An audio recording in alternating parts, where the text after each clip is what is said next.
Hello friends, welcome back to my channel. तो आज की इस वीडियो में हम जंपसूट की कटिंग और उसकी स्टिचिंग शेयर करेंगे। So keep watching the video till the end.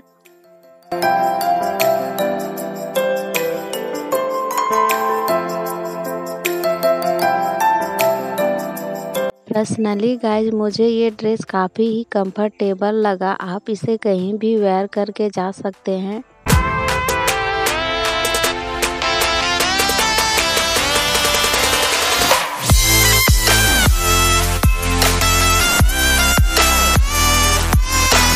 Without wasting the time, let's start the video. Jump suit की कटिंग करने के लिए मैंने यहाँ 2.5 मीटर फैब्रिक यूज किया है। तो सबसे पहले हम टॉप पार्ट की कटिंग करेंगे। उसके लिए मैंने फैब्रिक को 4 फोल्ड कर लिया है। You can see guys, this is the 4 fold fabric here. Top की लेंथ हम 15 इंच रखेंगे। शोल्डर हम 8 इंच पर लेंगे।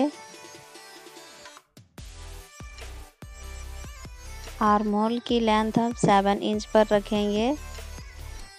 अब इन निशानों को हम आपस में मिला लेंगे।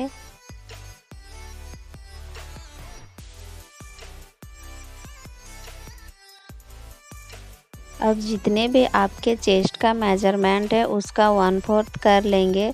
तो मेरे मेजरमेंट में चेस्ट का साइज 34 इंच है, तो उसका 1/4 करेंगे तो 8.5 इंच आएगा। तो हम 8.5 इंच पर मार्क कर लेंगे और 2 इंच की हम साइड में लूजिंग रखेंगे। क्योंकि ये हमारा जंप सूट है तो हम टॉप के बॉटम में भी सेम मेजरमेंट रखेंगे। अब हम यहाँ आर्म होल का शेप दे देंगे। पहले हम बैक आर्म होल की शेप देंगे, उसके बाद 1/2 इंच अंदर की और हम फ्रंट आर्म होल का शेप देंगे। पहले हम बैक आर्म होल की कटिंग कर लेंगे, उसके बाद हम फ्रंट आर्म होल की भी कटिंग कर लेंगे।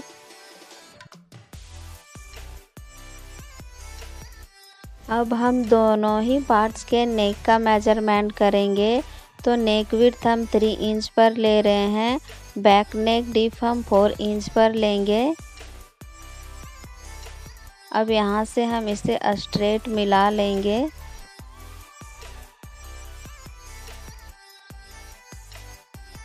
बैक नेक की शेप हम राउंड में देंगे।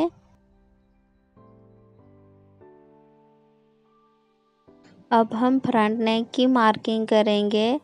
तो फ्रंट नेक डीप हम 6 इंच पर लेंगे।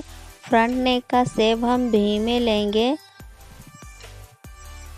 तो यहाँ से हम 6 इंच पर मार्क करते हुए इसे तिरछा करते हुए वी शेप पर हम नेक की मार्किंग कर लेंगे।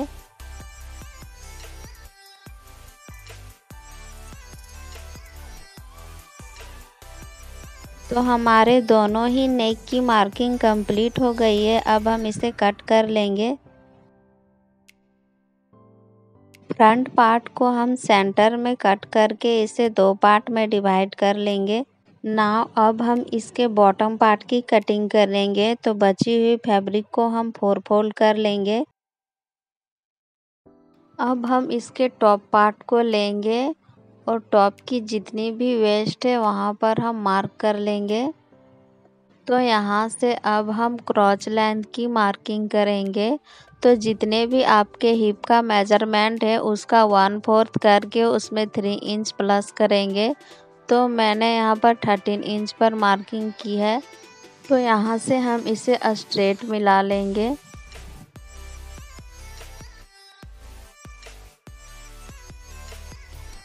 अब यहाँ से हम 2.5 या 3 इंच पर निशान लगाएंगे और राउंड शेप दे देंगे। बॉटम की लेंथ हम 38 इंच रखे हैं। आप अपने हाइट के मेजरमेंट के हिसाब से रखें। अब यहाँ से हम इसे नीचे बॉटम में तिरछा मिला लेंगे।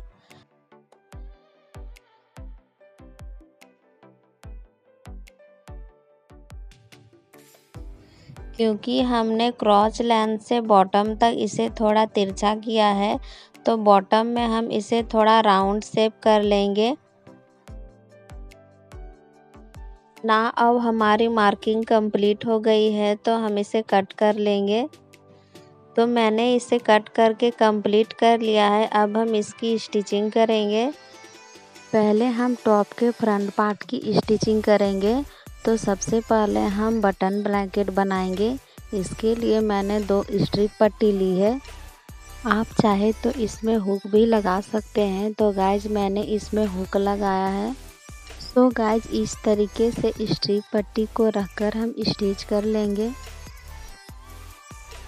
सो गाइज मैंने स्ट्रिप पट्टी को लगाकर हुक के लिए इसे रेडी कर लिया है। अब हम इसकी नेक रेडी करेंगे। तो उसके लिए हम फिर से स्ट्रिप पट्टी लेंगे और इसे डबल फोल्ड करते हुए पहले हम ऊपर से एक सिलाई लगाएंगे। फिर इसे अंदर की ओर फोल्ड करते हुए हम इसे टर्न करके ऊपर से एक टॉप स्टिच लगाकर रेडी कर लेंगे। सेम हमने बैक पार्ट में भी स्ट्रिप पट्टी लेंगे और इसे डबल फोल्ड करते हुए पहले एक स्टिच लगाएंगे। फिर इसे अंदर की ओर टर्न करते हुए ऊपर से एक टॉप स्टिच लगा लेंगे। सो गाइज मैंने बैक नेक को स्टिच करके कंप्लीट कर लिया है। साथ ही हमने फ्रंट नेक को भी कंप्लीट कर लिया है। हम इसके शोल्डर जॉइंट करेंगे। तो उसके लिए हम बैक पार्ट को फ्रंट पार्ट के ऊपर रखेंगे और इसके शोल्डर्स को स्टिच करके जॉइंट कर लेंगे। सो गाइज मैंने इसके शोल्डर जॉइंट कर लिए हैं। अब हम इसके आर्म होल्स रेडी करेंगे।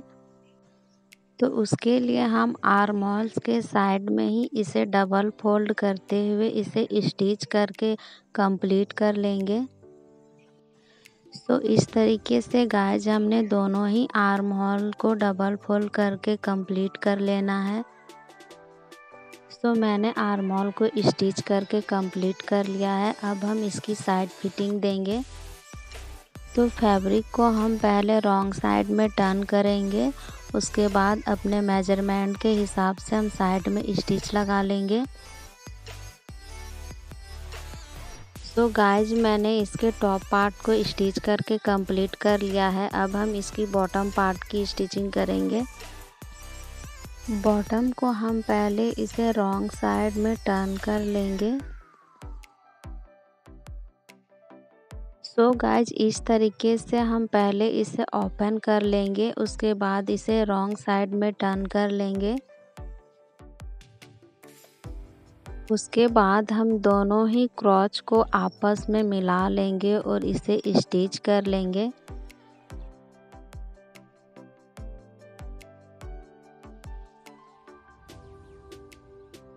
सो गाइज मैंने इसके क्रॉच को स्टिच कर लिया है।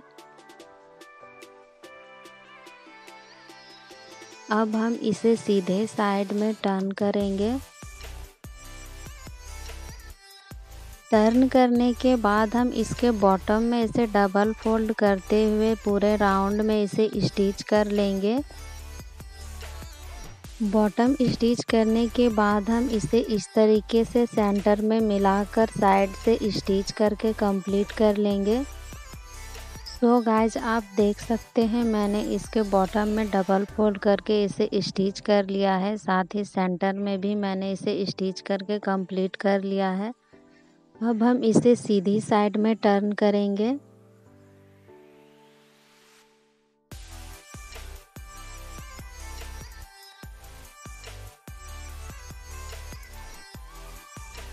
अब हम टॉप पार्ट को लेंगे और दोनों पार्ट्स को अटैच करेंगे। सो गाइज इस तरीके से हम दोनों ही पार्ट को रख के पूरे राउंड में इसे स्टिच कर लेंगे। सो गाइज मैंने दोनों पार्ट्स को स्टिच करके जॉइंट कर लिया है।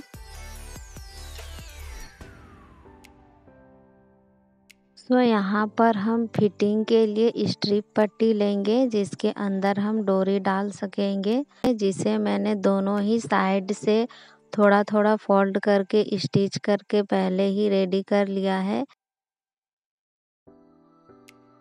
स्ट्रिप पट्टी को जहां हमने दोनों ही पार्ट्स को जॉइंट किया है उसके ऊपर में रखकर स्टिच कर लेंगे।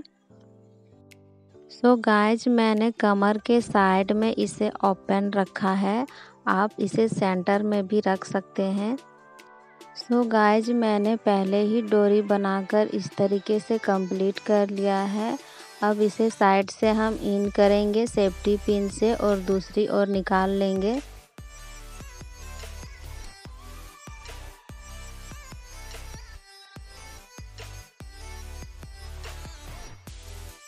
तो गाइज इस तरीके से हमने डोरी को सेफ्टी पिन की हेल्प से इन करना है और दूसरी ओर निकाल लेना है।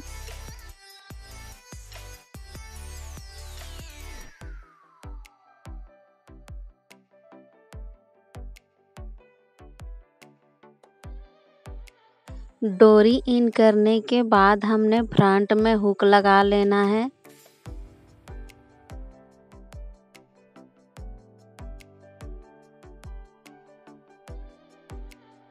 नाउ गाइज हमारा जंपसूट स्टिच होके कंप्लीट हो गया है। Thank you for watching my video. Please like share and subscribe.